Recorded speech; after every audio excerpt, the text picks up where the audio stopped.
Bonjour mes papillons. Installez-vous confortablement. Prenez un thé, un café, un chocolat chaud, ou une part de gâteau. Je ne juge personne.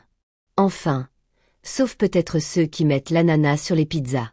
Aujourd'hui, j'avais envie de vous raconter pourquoi le papillon est devenu le symbole de mon univers.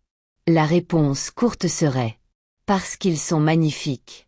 La réponse longue « Eh bien, c'est un peu plus compliqué. Vous voyez une chenille. Elle mange. Beaucoup. Énormément. Franchement, si la chenille avait un talent, ce serait probablement de vider le réfrigérateur. Puis un jour, elle disparaît dans son cocon. Et quand elle en ressort, c'est un papillon. Je trouve cette idée incroyable. Parce que la vie ressemble parfois à ça. Il y a des périodes où tout va bien. Et puis d'autres où l'on a l'impression d'être enfermé dans son propre cocon à se demander ce qui est en train de se passer. Personnellement, j'ai traversé plusieurs de ces périodes. Des moments où je pensais que certaines épreuves allaient me casser. Des moments où je ne reconnaissais plus vraiment la personne que j'étais devenue. Mais avec le recul, je me rends compte que chacune de ces épreuves m'a transformée. Pas toujours avec élégance, je précise. Certaines métamorphoses ressemblent davantage à un hamster perdu qu'à un papillon majestueux. Mais malgré tout, elles m'ont aidé à grandir. C'est pour ça que j'aime tant le papillon. Parce qu'il me rappelle qu'on peut changer sans perdre son essence. Qu'on peut traverser des tempêtes et continuer à avancer.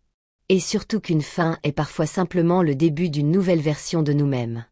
La plus belle chose, à mes yeux, c'est que nous avons un avantage sur les papillons. Eux ne vivent qu'une seule métamorphose. Nous pouvons en vivre plusieurs. Nous pouvons renaître encore et encore. Devenir plus forts, plus sages. Et parfois même un peu plus fous. Ce qui n'est pas forcément un défaut. Alors voilà pourquoi j'ai choisi le papillon. Pas seulement parce qu'il est beau, mais parce qu'il me rappelle que même après les jours les plus sombres, il existe toujours une façon de déployer ses ailes. Et maintenant, j'ai une question pour vous. Si vous deviez choisir un symbole pour représenter votre histoire, lequel choisiriez-vous?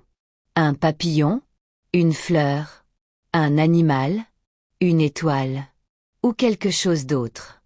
Venez me le raconter en commentaire. Je serai ravie de découvrir les symboles de mes papillons. Prenez soin de vous. Et surtout, prenez soin de vos ailes. À très bientôt dans le salon de Nabi.